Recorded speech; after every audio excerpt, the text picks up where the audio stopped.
Hi Musketeers!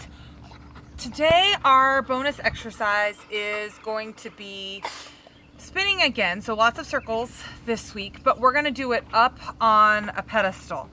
And the reason we're doing it up on a pedestal is because that forces your dogs to be more aware of their foot placement and their personal body space, as well as balance. They have to balance up there. So let's see if we can, probably should have checked my viewfinder before I started this video, huh?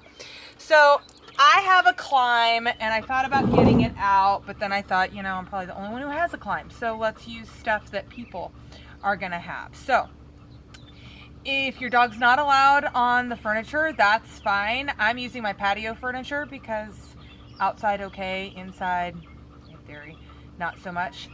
So you want a space that's big enough for your dog to comfortably stand and turn around, especially in the beginning, because what we don't want to happen is for them to miss the edge and either jam a foot or rake the inside of their leg as they're falling down. This would be big enough even for your large breed, your giant breeds, St. Bernards, Great Danes, big dog size. It's also a good size for medium-sized dogs that find it. Get your booty out of the way. Find it. That maybe have never done this sort of thing and so aren't extraordinarily body aware. And then I'll also demo it on a footstool, which is going to be good for your toy breeds as well as some of your larger breeds once they get a little bit better at it. So you're going to start with a large surface area and then your goal is to shrink it down. So inviting your dog up, arrow up. If they know up and off, fantastic. Spin.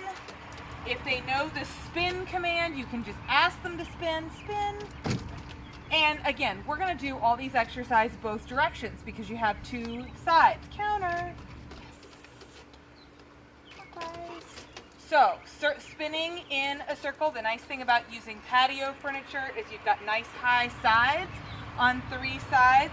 So it kind of gives a little baby safety rail, guard rail for dogs that are just learning, elderly dogs whose balance may not be as awesome as it used to be.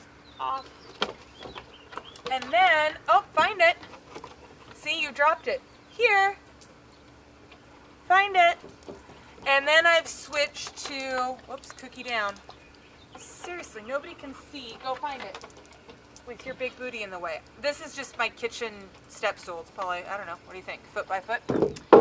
And it's yay high. So, arrow. Up. Now again, you want to take your time with this and go very slowly because what we don't want to happen, is your dog to spin around high excitement and fall off and get injured, whether they jam a toe, whether they rake the edges down. So I'm moving my treats very slowly and off.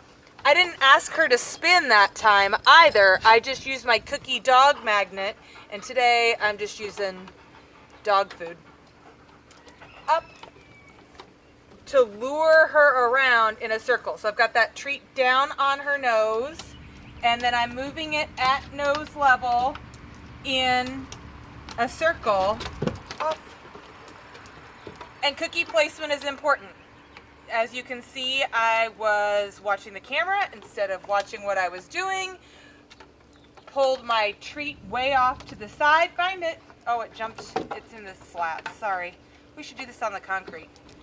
Where there's no slats. And I pulled my dog off the bench by moving the cookie too far off to the side. So do as I say, not as I do. Don't be distracted as you're doing this. Oh, look, I found one. And then we're gonna go in both directions. So I'm gonna restack my treats and we're gonna go in the opposite direction. You can walk with your dog as you do it if it's easier, if you have a lot of experience. Greedy, McGreedy. if you have a lot of experience with luring and you're able to lure, you can stay stationary.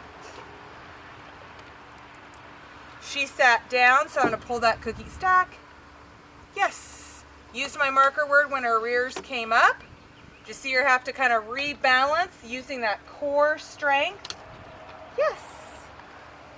Off to prevent her from falling off. So today we are going to do circular movements again, so spinning in a circle up on some kind of pedestal. So you can use patio furniture, you can use a kitchen step stool. If you have like one of those paper boxes that's full to the brim of books, you could use that, because if it's full of books, the lid isn't going to fall in. Same with a Rubbermaid or a Tupperware if you've got it stacked to the top, where the lid isn't going to fall in or break. Those would be larger objects that you could use as a pedestal at home. I like something a little higher up so that they're more aware that they're off the ground, and unlike using a encyclopedia or a phone book where it's really close to the ground, I prefer something a little higher up. Have a great day.